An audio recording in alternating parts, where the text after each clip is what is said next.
आखिर सरकार क्यों किसानों की मांग से पीछे हट रही है? क्या कारण है कि सरकार एमएसपी को कानून बनाने में कसमसा रही है? इन सभी सवालों के जवाब आपको देंगे हम अपनी इस रिपोर्ट में। नमस्कार, आप देख रहे हैं मीडिया दरबार और मैं हूं आपके साथ पूजा।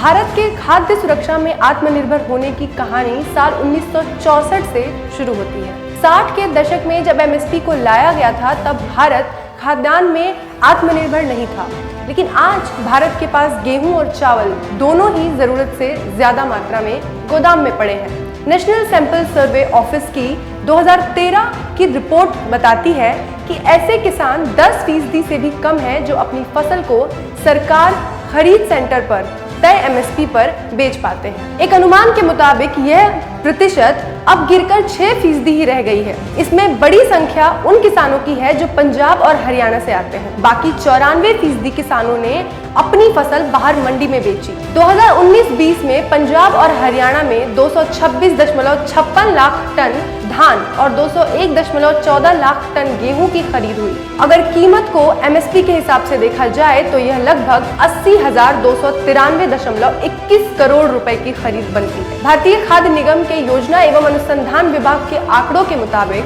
भारत में कुल जमा अनाज में 275.30 मिलियन टन चावल और 435.88 मिलियन टन गेहूं शामिल है। इसमें भी सबसे अधिक अनाज 253.98 मिलियन टन पंजाब के गोदामों में है। इसके बाद हरियाणा के गोदामों में 131.63 मिलियन टन, फिर मध्य प्रदेश में 94.75 मिलियन टन जमा है। एफसीआई के इन गोदामों में ज्यादातर गेहूं जमा है। भारतीय खाद्य निगम के पास मौजूदा समय में 811.69 लाख टन खाद्यान्न का स्टॉक है, जो खाद्य कानून और दूसरी वेलफेयर स्कीम्स के तहत जरूरतें पूरा करने के लिए पर्याप्त है। पीटीआई की खबर के मुताबिक 11 जून को जारी एफसीआई की रिपोर्ट के मुताबिक एफसीआई के पास इस समय 270.89 लाख टन चावल और 540.80 लाख टन गेहूं है। मतलब देश में कुल 811.69 लाख टन खाद्यान्न स्टॉक उपलब्ध है, जिसमें गेहूं और धान की मौजूदा खरीद को शामिल नहीं किया गया है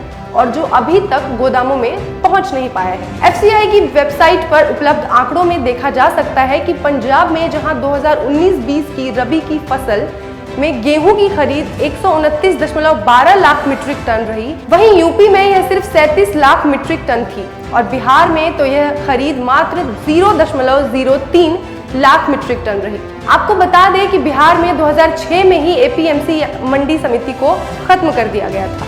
वहां पर खरीद या तो एफसीआई के द्वारा एमएसपी पर या प्राइवेट लेवल पर होती है। वर्ष 2019-20 में एफसीआई द्वारा अनाज के भंडारण लागत 5,201 करोड़ रुपए आने का अनुमान है, जो कि 2018-19 में 4,358 करोड़ रुपए थी। एफसीआई के पुनर्गठन पर सुझाव देने के लिए शांता कुमार कमेटी बनाई गई। कमेटी ने अपनी रिपोर्ट में कहा था कि एमएसपी का लाभ सिर्फ 6% किसानों को मिल पाता है, यानी 94% किसानों को एमएसपी का लाभ नहीं मिलता।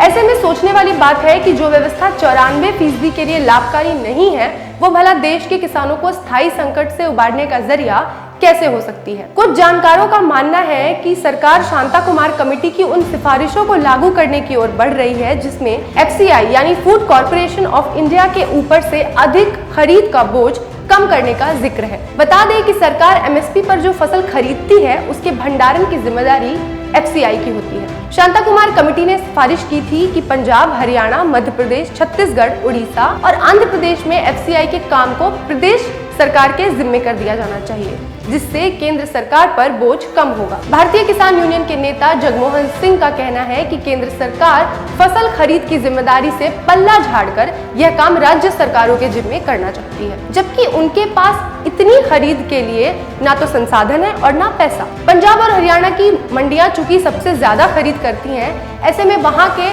आढ़तियों और सरकार को अपनी कमाई पर ज्यादा खतरा नजर आ रहा है। 2014-15 के आर्थिक सर्वेक्षण के अनुसार जिन राज्यों में मंडी टैक्स सरचार्ज सबसे ज्यादा था, उनमें भी पंजाब, हरियाणा, उड़ीसा और आंध्र प्रदेश राज्य टॉप पर थे। इस पूरे मामले पर कुछ अर्थशास्त्रियों का मानना है कि फसलों की कीमतें बाजार के हिसाब से ही तय होनी चाहिए, न कि सरकार द्वारा नियंत्रित की जानी चाहिए। किसानों को और भारत सरकार को चाहिए कि खेती में लगने वाली लागत को कम करें। एमएसपी से किसानों का भला हो सकता है, ये अवधारणा गलत है। देश भर में 6000 से ज्यादा एमपीएससी की मंडियां हैं, जिसमें से 33% मंडियां अकेले पंजाब में हैं। इन मंडियों में एमएसपी पर गेहूं खरीदने पर सरकार को उनके ऊपर मंडी टैक्स, अड़तिया टैक्स और रूरल डेवलपमेंट सेस के तौर पर अलग से कुछ पैसा टैक्स के रूप में मिलता है, जिससे राज्य सरकारों के खजाने भरते हैं। पंजाब में तीनों टैक्स मिलाकर सबसे ज्यादा 8.5% अतिरिक्त टैक्स आता है।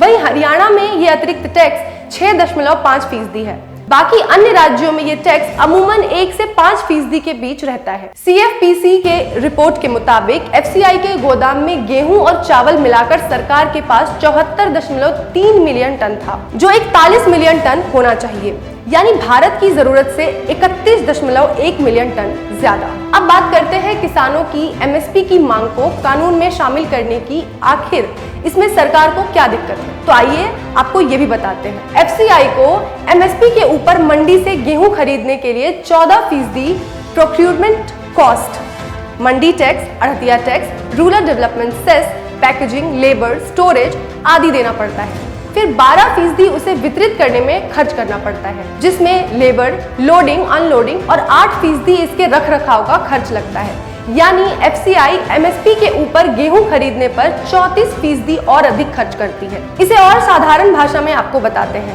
मान लीजिए अगर गेहूं की एमएसपी 2000 रुपए प्रति क्विंटल है, तो पीडीएस में जनता को बांटने में सरकार को लगभग 2680 रुपए प्रति क्विंटल खर्च करना पड़ता है। गेहूं का एमएसपी अगर 2000 रुपए प्रति क्विंटल है, तो एफसीआई को खरीदने पर तकरीबन 3000 रुपए प्रति क्विंटल पड़ता है, जिसका भार सीधा सरकार पर पड़ता है। कई बार ये माल गोदाम में 2-3 साल से अधिक के लिए भी रह जाता है, तो इसकी गुणवत्ता और वजन दोनों पर असर पड़ता है। इसके अलावा एक और दिक्कत है, एफसीआई के तय नियमों के मुताबिक कुल खरीद का 8% कम गुणवत्ता की फसल भी एफसीआई को खरीदनी पड़ती है।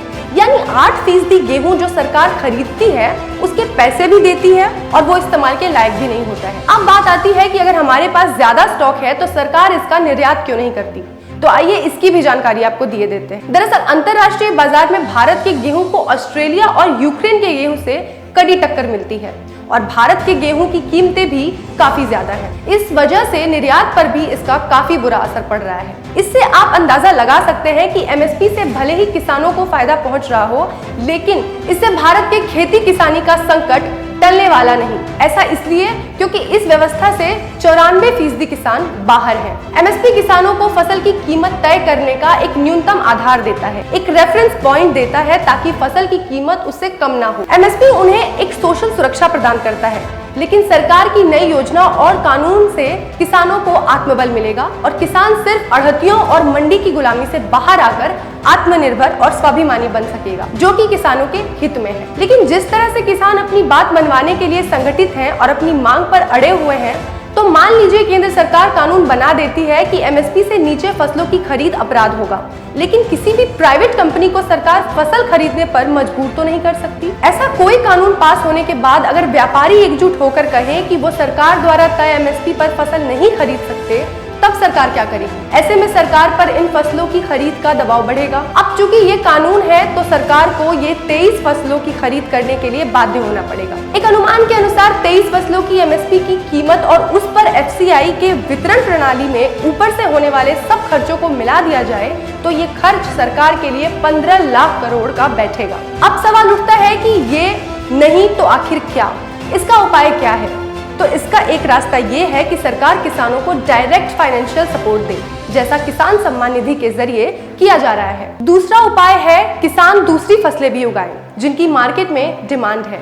अभी केवल गेहूं, धान उगाने पर किसान ज्यादा जोर देते हैं और दलहन और ऑयल सीड या अन्य फसलों पर किसान ना के बराबर ध्यान देते हैं, क्योंकि ज्यादातर किसान गेहूं, चावल उगाने पर ही जोर देते हैं, जिससे सरकार के लिए बाजार व्यवस्था को स्थिर कर पाना मुश्किल हो रहा है। ऐसे में आप खुद सोचिए कि किसानों की एमएसपी की मांग को पूरा करने में सरकार आखिर क्यों अपने कदम पीछे खींच रही है, और किसान की इस तरह की मांग सरकार और देश की आर्थिक व्यवस्था को और कमजोर करेंगे, जो कि राष्ट्र निर्माण के लिए ठीक नहीं है। धरने पर बैठे बड़े किसानों और अड़हतियों के लिए सरकार खुद पर इतना बोझ अगर ले लेती है, तो इसके आगे वो अन्य छोटे और मंझोले किसानों के लिए आर्थिक सहायता या अन्य सब्सिडी का इंतजाम कहां से करेगी? क्योंकि एक एमएसपी सारे किसानों की परेशानियों का हल तो नहीं है। ऐसी ही तमाम खबरों और खबरों के पीछे के विश्लेषण के लिए देखते रहिए मीडिया दरबार। वीडियो अच्छी लगी तो वीडियो को लाइक जरूर करें और हमारे चैनल को सब्सक्राइब करना ना भूलें। धन्यवाद।